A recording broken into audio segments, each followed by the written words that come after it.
Et si vous pouviez teinter les vitres de votre voiture d'un simple geste de la main?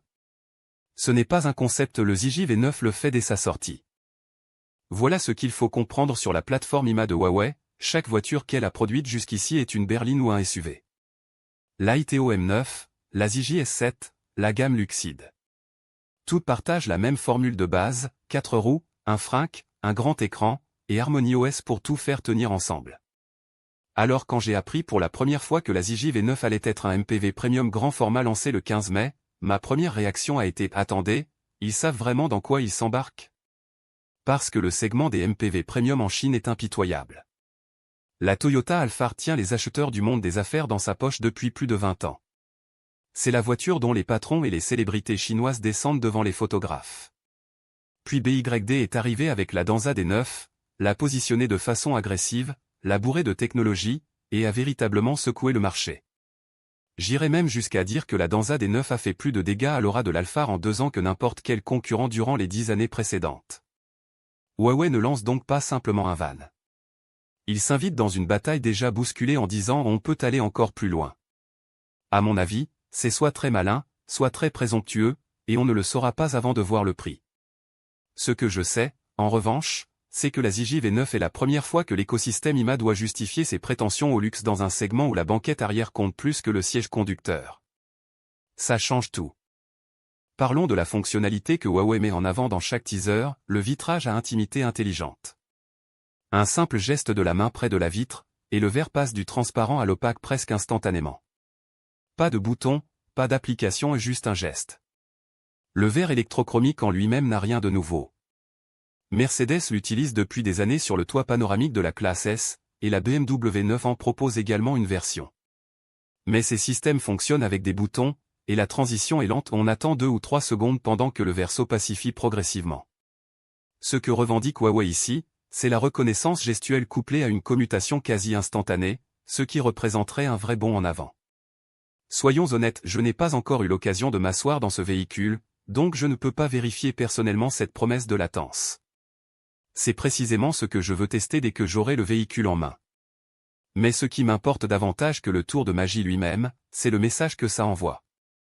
Huawei signifie aux acheteurs de MPV Premium que leur intégration technologique va bien plus loin qu'un écran tactile sur la planche de bord. Chaque surface de cet habitacle est potentiellement une surface intelligente. C'est une philosophie de conception cohérente, que ni l'Alphard ni même le Danza D9 ne sont en mesure de proposer aujourd'hui. L'Alphard n'a même pas un système d'infodivertissement à la hauteur des standards de 2025 et il tourne encore sur la vieille architecture Toyota.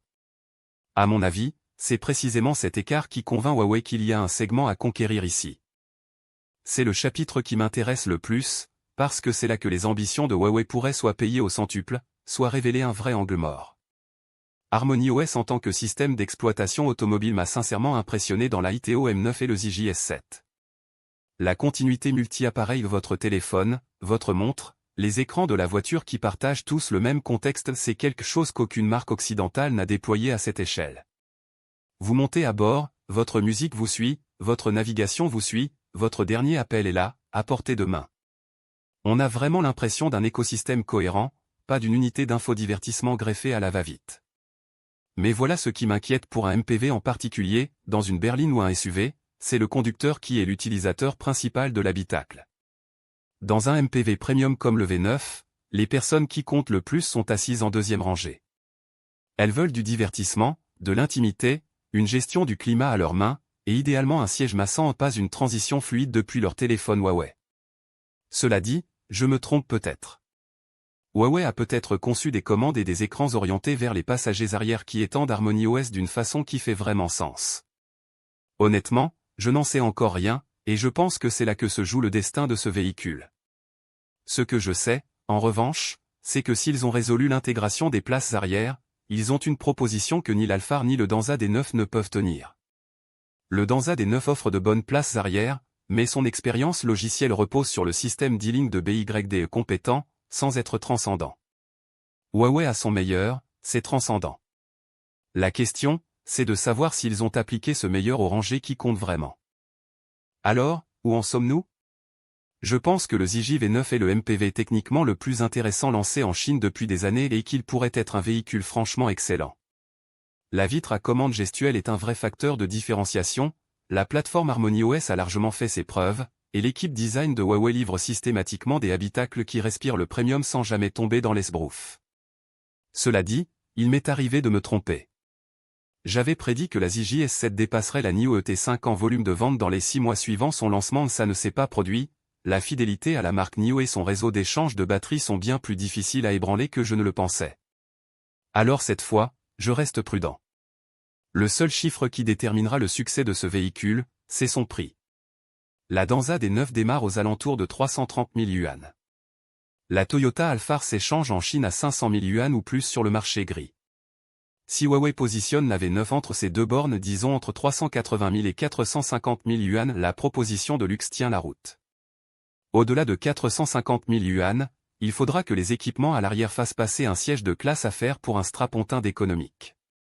Et en dessous de 350 000 yuan, je pense qu'il risque de saper le positionnement premium qu'il cherche manifestement à construire. L'événement de lancement est fixé au 15 mai à 14h30, heure de Pékin. Je le suivrai en direct, et une vidéo réaction sera en ligne le jour même. Déposez votre prédiction de prix en commentaire, je suis curieux de voir jusqu'où la communauté s'approche de la réalité. Et si vous voulez être là pour la réaction, abonnez-vous et activez la cloche. On se retrouve le 15. Le Zygi V9 sera lancé le 15 mai et déposez votre prédiction de prix en commentaire. Je vais faire une capture d'écran des meilleures estimations et on vérifiera ensemble après la révélation. Abonnez-vous pour ne pas rater ma réaction à chaud le jour J.